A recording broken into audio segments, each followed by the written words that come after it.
Money is quiet, but it shapes our lives. Today we will be looking at why money feels hard, and we will highlight 3 gentle ideas to guide us. Welcome to Quiet Money Channel, a place to learn about money and financial wisdom, calmly, intentionally, and with a long-term perspective. 1. Money shows up in small daily moments. 2. Pressure and shame often come from not being taught. 3. Money is a learnable skill. Calm practice helps. You will hear simple language, steady steps, and room to think. First, notice the quiet places where money lives. The pause before a purchase, the breath you take while viewing a bill, the small choice to wait before clicking pay. When pressure grows, it can feel personal. Most of us were never taught this. Lack of teaching is not a flaw in you. Skills grow with steady practice, a 5-minute budget check, a small transfer to savings, a single question written in a notebook. Shame loses power when we name it and ask for help.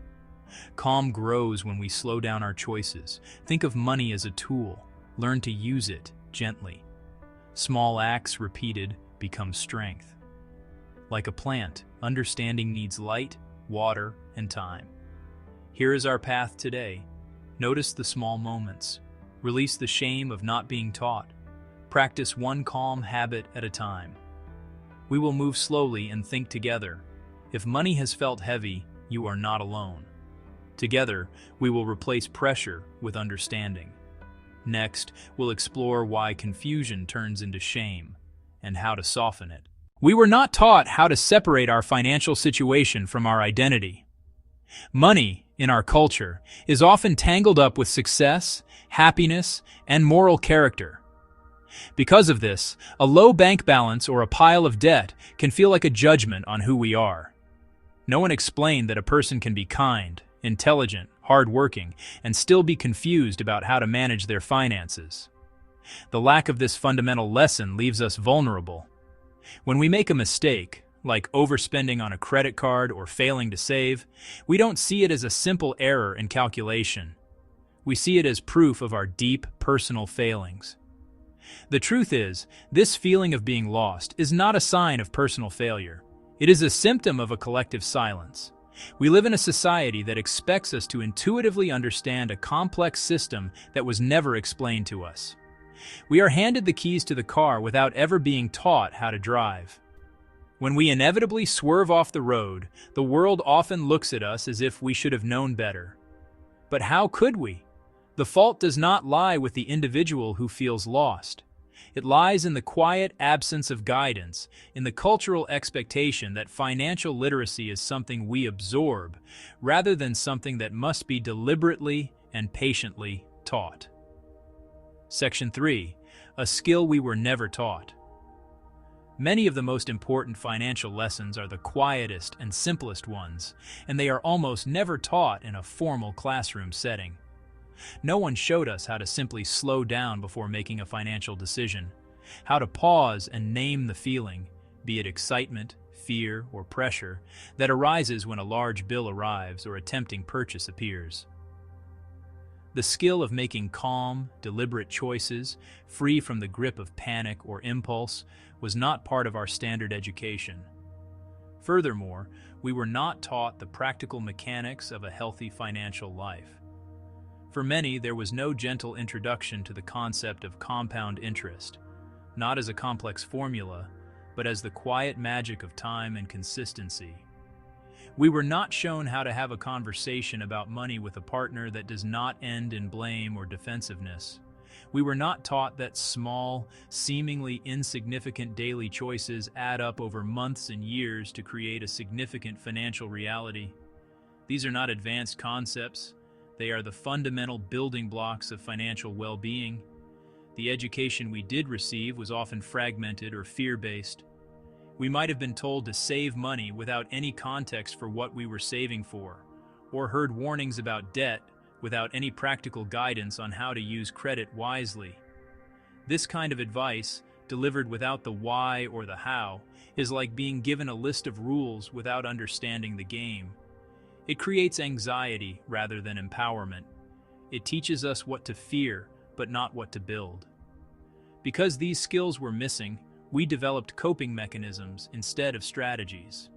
We learned to avoid looking at our bank accounts, to change the subject when money came up, and to rely on guesswork or hope. These are not the actions of someone who is bad with money. These are the logical actions of someone who is trying to survive without a map. They are the predictable results of being asked to perform a complex task without any instruction. It's understandable. Section 4. How confusion becomes shame. Confusion becomes anxiety slowly, almost imperceptibly at first. A small, nagging worry about a bank account balance can, over time, grow into a pervasive fear that we will never be financially secure. A few missed chances to learn can stack up until they form a heavy feeling of being hopelessly behind. The mind, in its attempt to make sense of this discomfort, begins to create stories. It says, "I should know this." It whispers, "It's too late for me to learn." This shame is a powerful force that craves silence and isolation. It convinces us that our struggles are a secret to be guarded. It tells us that asking for help is an admission of failure. So the questions we desperately need to ask remain unspoken. The confusion is never clarified. That silence creates a feedback loop. The less we talk about it, the more confusing it becomes. And the more confusing it becomes, the more ashamed we feel. We become trapped alone inside a problem that feels both enormous and entirely our own fault, when neither is true. Fear, silence, comparison. Fear makes us avoid the very things that could help us, like opening our bills.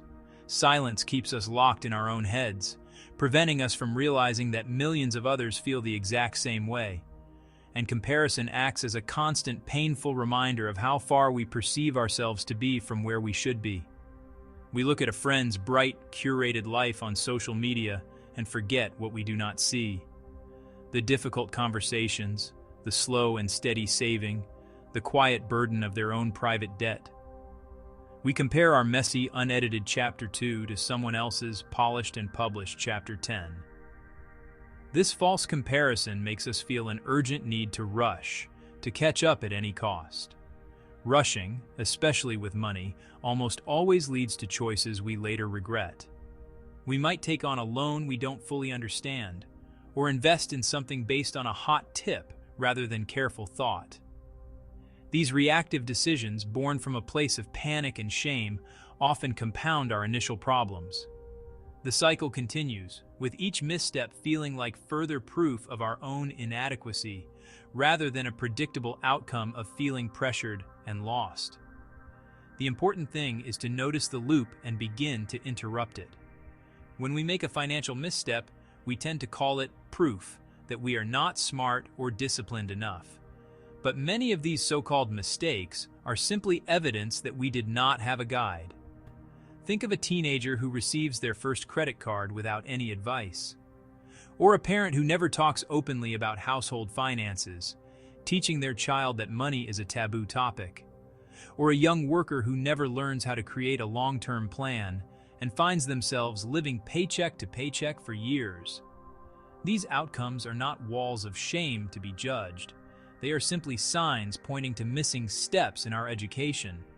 They are indicators of a gap in our knowledge, not a flaw in our character. The overspending teenager was missing a lesson on interest rates. The worker living paycheck to paycheck was missing the tools for future planning. Seeing our past actions through this lens is not about making excuses. It is about understanding the root cause of the problem, which allows us to address it with compassion instead of criticism. We can actively practice reframing these mistakes as missing guidance. This is a gentle but powerful idea.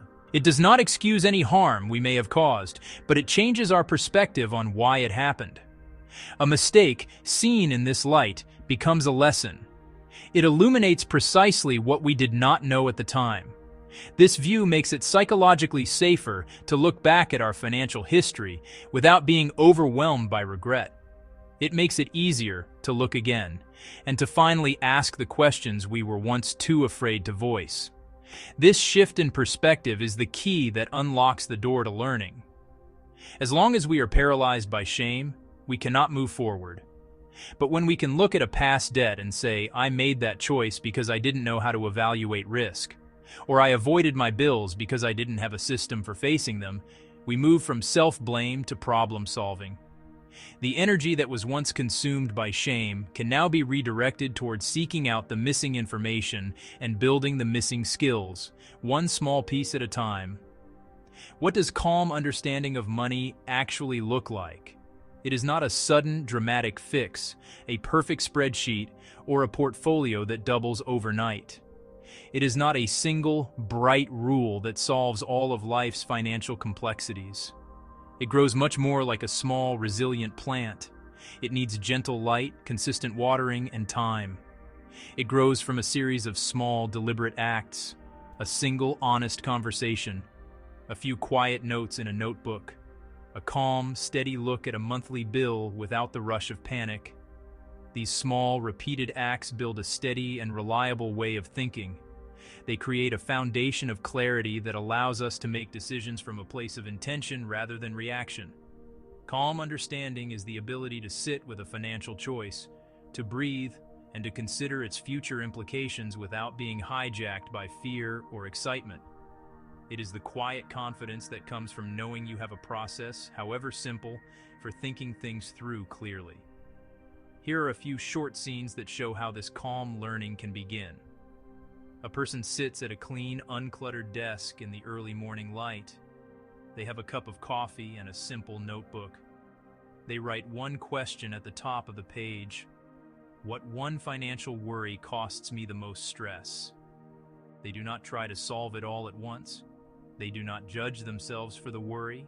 They simply name it. Later that week, they make a plan to ask one trusted friend or a professional advisor one small, specific question related to that worry. The focus is on the single step, not the entire journey. Another scene. A couple sits at their kitchen table, not in the heat of an argument, but during a quiet moment. I've been feeling anxious about our spending, and I'd like to find a time for us to look at it together without any blame. The goal is not to fix everything in one conversation, but to open the door for a new kind of dialogue, one built on teamwork instead of accusation. Each of these small steps is manageable. Each step is kind, and each step, in its own small way, chips away at the wall of anxiety and lets a little bit of light in. To begin, we do not need flashy tools or complicated software. We simply need time and space. Grant ourselves permission to be beginners. Long-term thinking is a powerful antidote to fear. Step back from the panic of a single bill or bad week. See the larger patterns in our financial lives. Small, steady, consistent actions matter most. Saving a small amount each month may not feel like much, but over years, small, consistent acts build safety and choice. Focus on one small spending habit, like daily coffees or unused subscriptions. Changing one habit can free up surprising resources over a year. Respect the power of small, cumulative efforts. Learn to name feelings about money: worry, shame, pressure, fear. Naming an emotion makes it smaller and manageable. It separates the feeling from our identity. Instead of "I am a failure," say "I am feeling anxious about this bill." That shift creates space. And in that space, we find choice. "I feel overwhelmed and I don't know what to do." Invites help. Be honest with a partner to begin a fair, collaborative plan. Kind conversations can change your financial life. They needn't be perfect, but they must be calm. Start with, "I want us to be able to think about this clearly together." Use short sentences. State one need or one feeling at a time. Practice listening more than you speak. Build a slow, gentle plan together. Hold small, achievable steps. Ease pressure by sharing the load. Open, non-judgmental communication is one of the most powerful tools for a healthier relationship with money. Slow learning also means learning to trust time. True understanding does not arrive all at once. It arrives in small, quiet moments of clarity, often after long periods of patient effort. It comes from giving ourselves the space to think, without the pressure of having to find an immediate answer. When we allow time to do its work, we stop punishing ourselves for not knowing everything right now. We begin to see learning as a lifelong process, not a race. This patience is a form of kindness to ourselves, and it is essential for lasting change. This quiet internal work is not about becoming rich fast or chasing the latest financial trend. It is about living with less fear. It is about arranging your financial life to support your values and well-being. It is about creating enough stability to sleep soundly at night and being able to breathe when an unexpected bill arrives. It is about building a steady, personal plan that fits the life you actually want to live. If you feel ashamed or behind right now, please know this: you were not made to know all of this on your own. Most people were not taught these skills. That is why so many of us have felt lost. Approach this with immense patience and a commitment to small, gentle steps. A calm, thoughtful plan will not erase every fear overnight, but it will provide a path forward. Over time, it will replace the heavy weight of shame with the quiet strength of understanding. Start with one quiet act. Write down one question. Move one small, symbolic amount of money into savings. Ask for one clear explanation of something you don't understand. Speak one true sentence to someone you trust. Each of these small acts is a piece of calm. Each piece makes room for the next. They are the seeds from which a more peaceful financial life can grow. If money has felt heavy, that weight didn't come from nowhere. It came from confusion, from pressure, from being expected to know things you were never taught. There's nothing wrong with you. Understanding doesn't arrive all at once. It arrives quietly, with patience, and space to think clearly. And that's enough to begin.